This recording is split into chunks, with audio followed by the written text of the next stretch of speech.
Hyderabad Novotel హోటల్లో Asian textiles conference ను నిర్వహించారు. ఈ కార్యక్రమంలో సీఎం రేవంత్ రెడ్డితో పాటు మంత్రి తుమ్మల నాగేశ్వరరావు పాల్గొన్నారు.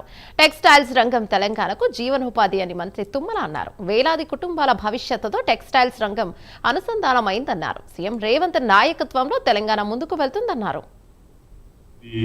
ఒక శుభసూచకంగా భావిస్తూ ఈ రాష్ట్రానికి సంబంధించి ప్రస్తుతం ఒక శక్తివంతమైనటువంటి నాయకత్వంతో పాటు ఒక సుస్థిరమైనటువంటి ప్రభుత్వాన్ని ఒక దృఢ సంకల్పంతో ఈ రాష్ట్రాన్ని ముందుకు తీసుకెళ్లాలనేటటువంటి నాయకత్వం మా ముఖ్యమంత్రి రేవంత్ రెడ్డి గారి ఆధ్వర్యంలో అన్ని శాఖలకు సంబంధించి అన్ని విషయాల్ని క్షుణ్ణంగా పరిశీలించే ఈ యొక్క వస్త్ర పరిశ్రమకి ఇది భారతదేశానికి అదేవిధంగా ముఖ్యంగా తెలంగాణ గ్రోత్కి అత్యంత ప్రాధాన్యత కలిగినటువంటి పరిశ్రమ, వేలాది మంది ఆధారపడ్డటువంటి పరిశ్రమ, పురాతన కాలం నుంచి దీనికి ఊపిరులూదినటువంటి